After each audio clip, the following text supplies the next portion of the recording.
Welcome back to another episode of the Lender Podcast. I'm Bryce Matheson, and as always, this episode is brought to you by Lender. Lender is a loan management software tool designed to help you with every aspect of your business, from origination to servicing to payoff. Lender helps you with document generation, helps you with collecting monthly payments, dispersing monthly payments to your investors, taking in new loan applications, giving your borrowers a portal that they can log into, giving your investors a portal that they can log into. Pretty much every aspect of everything that you do inside of your lending business can be done and facilitated through Lender. You can check that out by going to joinlender.com. That's LENDR, joinlender.com. Now, on to the episode.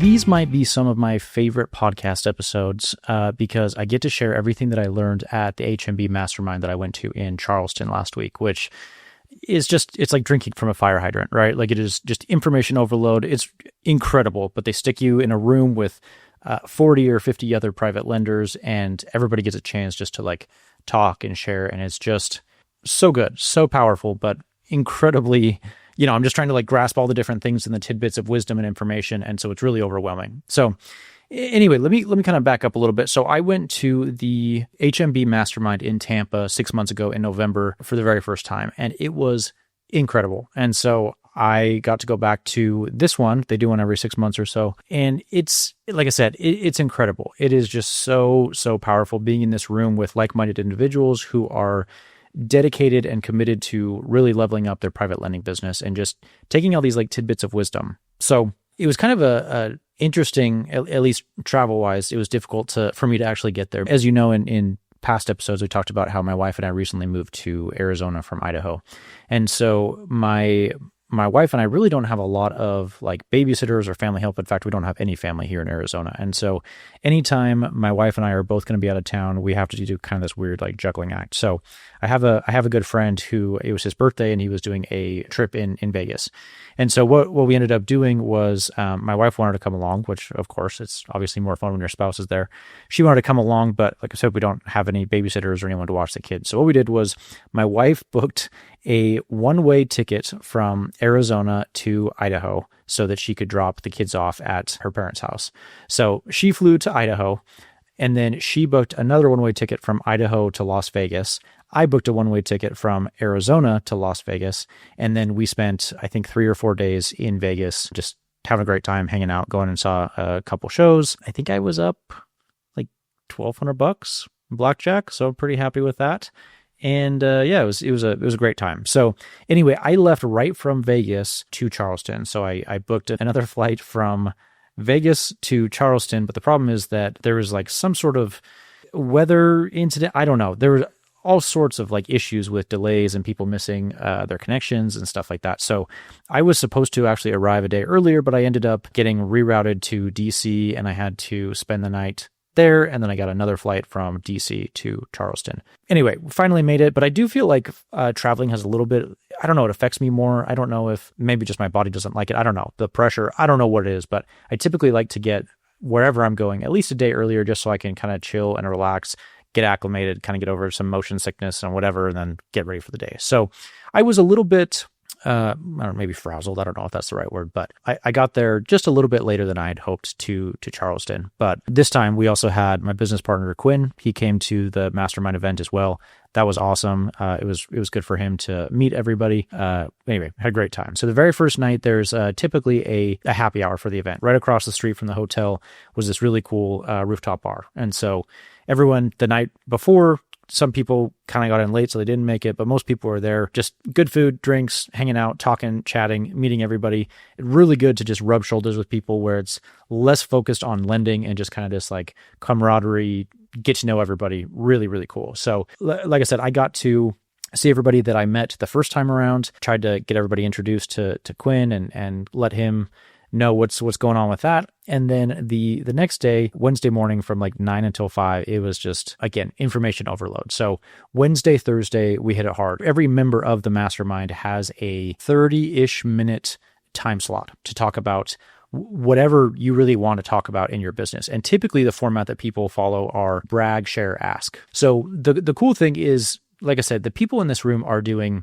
awesome things. They are big private lenders, they're like curating their business in such a way that may be unique to them, or they might be doing something really cool, or people come from all sorts of backgrounds. Some people might come from a big construction industry, or I don't know, investment banking or something like that in their kind of their former life prior to private lending. And so you get to stand up and kind of brag about yourself. What are some cool things that you've done in the past? Or what are some great things that you're doing in your business? And then the other one is share. So after you get done with your brag portion, you go into the share, which could be really anything. So it could be sharing what's going well in your business, or sharing a cool piece of information, or a cool piece of software that you found, or some sort of something to improve your processes. You have it. And then the very last portion of your 30 minutes is ask. And so you get to basically ask the group anything. Like the first time around, I talked about Lender. And so I wanted to say, what are some things that you dislike about your current software? This time around, and I'll talk about that in a second, I didn't have much of an ask, mainly because a lot of the questions that I have typically get answered like the first day or the first day and a half. And so by the end of the second day, I wouldn't say dry, but like I said, most of the topics have already been discussed. And so there's not a lot of asks or questions or things like that. I noticed that people have a lot more interaction on the earlier days, just because A, everyone's excited, no one's tired, and B, you've just got like all this information that you want to share and ask and pick their brains at. And so anyway, kind of interesting. So the first day was, again, awesome. I didn't present until the second day.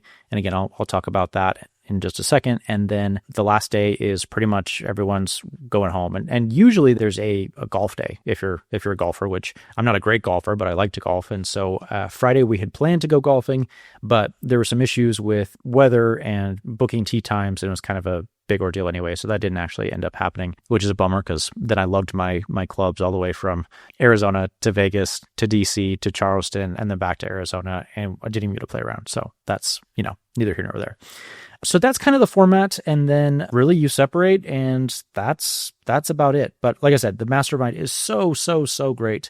And the one thing I like about it is it's more of a collaboration. It's not a conference. Nobody's selling anything. Nobody's talking down to you. Nobody's really like the leader or the expert or whatever. It's just share, and what can you learn and gain and grow from these different individuals. So that's the format. Let me talk about some of the different pieces that to me were the most valuable or the most noteworthy. And I wrote down a bunch of notes broken down by the individual people. And there were, like I said, so much information, but these are the ones or the pieces that spoke out to me, or, stuck out to me the most. So the very first day, I think it was, I don't know if it was the first presentation, but he was one of the earlier ones, was Chris Davis from Approach Lending. Chris is incredible. Chris is incredible, because one thing that I picked up from him is he is tracking so much data. He is a master of all these different metrics, and I cannot believe the different pieces of information that he tracks. So, for example, he's got loan duration broken down by quarter. He's got credit score broken down by borrower, and then broken down by paid off loans per quarter, which is nuts. He also tracks the estimated versus the actual LTV. And then he also tracks the estimated versus the actual AR LTV, which is, like origination compared to payoff, which is really cool. And then the other thing that he tracks is, does this borrow consistently hit either under or over their estimations, which is really interesting. I had never thought about that. You have some borrowers who are very aggressive and optimistic in their estimates, and then you have some that are incredibly conservative. I would say 90% of my borrowers are more aggressive, probably because they want more leverage and they want higher loan amounts. But it was really interesting. I didn't even think about that. Like, the only thing it does is helps you assess risk. And so you can kind of see this trajectory and it's like, okay, does my borrower, John Smith, is he consistently over or under his estimates? And I'll keep that in mind so that maybe when I'm dealing with John Smith in the future, I maybe add like a 10% differential there to kind of reduce my risk because he is consistently overestimating. Really, really interesting on that. So I really liked that. And on top of that, I realized that there's some things that affect these numbers, obviously, like the market, of course. Like, so you may have a borrower who's really conservative anyway, but the market is not in their favor and things are sitting longer. And so, of course, those durations may be higher than estimated or anticipated. So you take all of that into account, but all that to say, it was really valuable. So the other things that he tracks is appraised value versus the actual payoff amount, which is pretty cool. And again, you don't have like a ton of control over this because you have a private appraiser and market fluctuations and things like that, but really, really interesting. Last little tidbit of information that I got from Chris. It wasn't necessarily from Chris directly, but it was when Chris was presenting. I can't remember who rose their hand, but he said there is a direct correlation to credit score and aggravation index. There's a direct correlation to credit score and aggravation index, and I love that. And it's so true. So if you have a borrower that has a higher credit score, they're probably going to be less of a pain in the ass than somebody who has a 600 or a 550 credit score. Really, really interesting. I really liked that. So, okay, so that was Chris Davis. The next thing, or the next kind of snippet of information that I got was when David and Jeremy were presenting. David and Jeremy are based out of Texas. They're with Crown Capital, and they had lots of really interesting things that I had never heard about. So they talked a little bit about new construction loans, and I'm actually going to save this for a different podcast episode that I'm going to do in a couple of weeks, because I have a lot of other thoughts that I want to kind of mold and put together in this, talking about how we do construction loans and how we might actually change that based off this information. So put a kind of a pin in that. The other thing that they discussed and talked about was insurance and data protection. So we talked about E&O insurance, which is errors and omission insurance. Talking to Jason and Chris, they were saying that they pay roughly $20,000 a year for their errors and omission insurance. That was really eye-opening for me because I don't have E&O insurance. And B, they were saying that they weren't really confident that this insurance would ever pay out in the event that they did have a claim. And so that was really interesting. I once heard a quote that said, I'm probably going to butcher it, but something along the lines of, you can tell how likely an insurance premium is willing to pay out, or the likelihood that it'll actually pay out based on the premium amount. So if you ever look at life insurance, it's like $20 a month for a $500,000 policy. They're selling math is really what they're doing. These insurance companies, all they're doing is they're looking at the math and the statistics, and that's how they come up with the premiums. So you can tell that this life insurance policy is likely to never pay out because it's only $20 a month. Same thing with like renter's insurance. It's less than the cost of a pizza. I think it's like $15 or $18 a month, because it hardly ever pays out, and you can have a $30,000 policy on this renter's insurance. So really, really interesting. So that's something that I need to look more into is, insurance. Look at the premiums, look how likely it is to pay out, look what it covers. That's something that I need to do to improve my own business. There was a lot of talk about cybersecurity, specifically around like wire fraud. There was a company that was mentioned or discussed called Funding Shield, which was basically a wire verification service, which is pretty cool. That's something that I had never really thought about, mainly because we verify our own wire information. And so every single time, actually, before we send a wire, we verify the wire, instructions by calling the title company or the attorney or whoever's, facilitating the closing, and we verify their wire instructions. But that's still not a foolproof plan. It's still not a foolproof method to make sure that nothing could go wrong. I mean, people could set up a fake title company. So something like this is I'm going to look into, and I assume they have some sort of guarantee or something, or some kind of insurance that does pay out in the event that their system was wrong. I don't know, something to look into. I don't have a ton of information on that, but again, that was called Funding Shield. So something I'm going to look into. There was also some talk around background checks for employees. It was interesting because I had never really thought about that. We do background checks for our borrowers all the time. We want to make sure that they don't have any felonies or any, level 3 misdemeanors or anything really crazy. We do that all the time. But I hadn't really thought about doing background checks on employees, mainly just because like most of the time we hire people that we know closely, and people said, it doesn't matter if you know her, like you have no idea. And on top of that, people say, of course, update your background checks annually because things happen over the course of a year. So they could be clean when you hire them, but now it's been 2 years or 3 years and something may have come up from them. So that's really interesting. And then people will make their job offers contingent on these background checks, which is really, really good to know. And then similarly to that, people talked about pulling credit checks for employees. Yet again, another thing that I hadn't really talked about, or not talked about, but hadn't thought about necessarily. This was less of a concern for me because any of my employees don't have access to the bank account and don't have control of funds. But, that's still a risk there. So just, again, stepping it up a notch, credit checks, background checks for both your employees as well as your borrowers, you should be doing that automatically. Okay, this was something that, again, I don't really fully comprehend, but this was something that was discussed. But they talked about something that if you have an IRA inside of a fund and then you take leveraged debt inside of the fund, it could trigger something called UBTI, which I have no idea what that is, but they also talked about a way to get around that was to set up like a sub REIT. It sounds like it's very expensive. It's like $45,000 to $50,000, but this was just something that I hadn't known about. I had no idea that like if you have an IRA inside of your fund and then you take leverage debt on top of that, it could trigger this UBTI. I don't know, something that I'm looking into. I assume that most of the listeners on the podcast do not have a fund, so this probably doesn't apply, but I would say maybe like 80% of the people that I talk to typically are doing like the co-lending trust deed model. But if you're not doing direct placement and you do have a fund, this is something that could be good to know about. Next thing is the qualified business income deduction, QBID. You have to follow certain rules. You're qualified to receive said benefits, certain things like that, as long as you adhere to those rules. Again, something I don't know a lot about, but something that I definitely want to look into as well. And then on top of that, along with the QBID and the UBTI, they talked about a 550 rule, which is essentially you can't have more than 5 relationships that make up more than 50% of your fund. So again, that was something I'd never heard about. It's all these little tiny nitty gritty things that people talk about that this is what makes the mastermind so valuable. So valuable, because it's only the people that are in the weeds, that are doing it, that have a fund, that are actively operating it, that know this kind of information. I would never have heard of these things otherwise. And so really, really, really cool.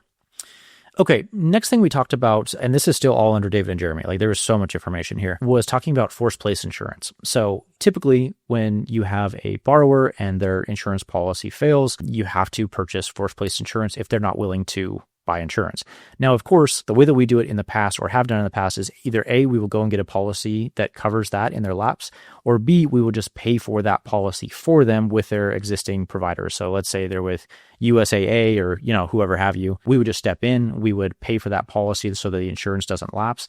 And then on top of that, we would obviously charge that to the borrower, and we would also charge a fee to the borrower if we do have to put forced place insurance, because A, it's just something that we shouldn't have to do, but B, there's kind of like a managerial headache there. And so we're absolutely going to charge for that. So Chris and Jason talked about the service they use, which is called mortgagehazard.com. So this is something that I'm going to look into for forced place insurance. And the cool thing is, let's say, for example, if you only need it for 15 days, you only pay for 15 days. So most of these policies are 6 months policies or annual policies, where this is you can just put a property on your policy for X number of days, and you only pay for the days in which it's on there. So I'm absolutely signing up for this, mortgagehazard.com, in the event that we do have insurance that lapses and we're not covered. So pretty cool, pretty slick. And then one last thing that they talked about that is they kind of talked about like the scripting around it and how they share this with their borrowers. So when you have a borrower who is not wanting to re-up their insurance or won't get you an updated insurance policy, what they'll do is they'll have this conversation with the borrower and they'll say, hey, it's more expensive than your standard policy and we charge you a fee to do it. So it's going to be really expensive. You might as well just re-up your insurance because it's going to get charged regardless. So basically, do you want to pay more money or do you want to pay less? Less? Cool. Get your insurance in place. And I just love that. It was just so simple. So really cool. Okay, last thing that I'll share with you guys on the podcast is, and again, there's so much. I don't want this episode to be like an hour and a half long because it would probably take that long to go through everything. But these were kind of the main points that stood out to me. The last thing was, I've got a good friend, Danny Pelosio. He's down in Florida. He talked about this service that he's piloting called Nova Echo, Nova Echo, ECHO. Really interesting. It's a conversational AI company. And basically his thought around this was to have cold outbound calls all done by AI. He said that he had tested a couple different services and a couple different products, but this one felt very authentic, very human-like, not very like robotic. He said the way that the conversations sound, there's very human-like pauses. It just sounds a lot more real and authentic compared to some of these other services. He said it's not 100% there, but it's getting there. And he thinks within the next year or two, it'll be really, really good. So I liked that. So he said that he plans to use this for handling inbound calls to his private lending company, but also for outbound lead calling and qualification, which is really cool. And then they have this option in there too that said there's an ability to transfer a live phone call to a real live human being agent in the event that there's some issue or there's some sort of qualification event. And so like you could say, hey, if this person is not qualified, go ahead and just let AI handle it because it's going to be a waste of our time anyway. Otherwise, transfer it to a real person because we want to talk with them one-on-one, which was really, really interesting. This might be a little bit above at least where we're at in our private lending company, just because we don't have a ton of outbound calling and a bunch of inbound leads via phone call. As we get there, I 100% plan to do that, but this was still really informational regardless, and I really liked that. The last thing that Danny shared and talked about was he talked about City B&I Association, which is like your business networking something. I can't remember what the I stood for, but basically it's an approved list in your city of certain vendors. So let's say you have a approved handyman or approved plumber, an approved electrician or an approved whatever. What you can do is you can get on that list and be their de facto default approved mortgage lender, which was really cool. He says if you got on that list, you pay a couple $100 a year. And typically there's monthly dues, but also some obligations as far as you have to go to one meeting a quarter because a lot of people show up and you have to be there to represent. But he said that's been really valuable and really cost effective to get in front of a lot of people for all of these leads. So I thought that was really, really interesting. Where we lend in Idaho, I did look into it.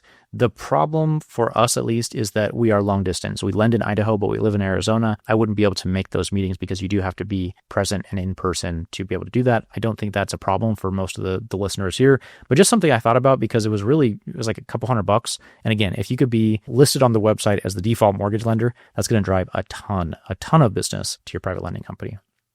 Last little thing that I want to share is there's a guy there, Shane, and he was a lot of what he said was way over my head. But he talked a lot about basically local SEO, how to get your website in front of people, how to get your ads in front of people, how to increase your pay-per-click, how to do all of these things. And I think I may someday actually have him be on the podcast talking about the most common things and issues that he sees all the time with how to increase your pay-per-click. He talks a lot about map packs, which again, a lot of his stuff was over my head, but talked about Google Search Console. He talked about all these different things to basically just increase your presence on the web, both locally and nationally if you want to, and how to use that to generate leads. So valuable. Okay, last thing I want to talk about just really quick is our own presentation. We presented about halfway through the day on the second day. And so I didn't feel like I had a lot of things to brag about or necessarily ask, but I did talk about how we've been able to raise capital on social media. And I think it was valuable for the team or the mastermind group, just because a lot of people are not raising capital off social media. And that's kind of been our secret sauce. That's what we've used a lot to raise capital. And I think a lot of people think that it's difficult to do or it's very time consuming or very laborious or whatever. I feel like I've built out some systems and processes in such a way to do that so that it really doesn't take that much time. Typically 20 to 30 minutes per day. Anyway, so I'm actually going to save that for another episode next week because I want to go over everything in detail. And I'm basically just going to break down and show the slide deck that I use for the group and share that with everybody because I think that would be really valuable. But stay tuned for that because that's going to be, probably closer to an hour long episode. And I want to make sure that, we get all the little nitty gritty details for that. So like I said, it was such a powerful event. Holy cow. I cannot even tell you, just every single time I go to these, my mind is blown. I learned so much. There's another one in 6 months. I 100% plan on being there. I don't know where that's at yet, but I will certainly have a follow-up episode as soon as we do that. So like I said, stick around for next week's episode talking about how we raise capital using social media. I think that will be very beneficial. I'll have lots of nuggets for you. But until then, thanks for listening. See ya.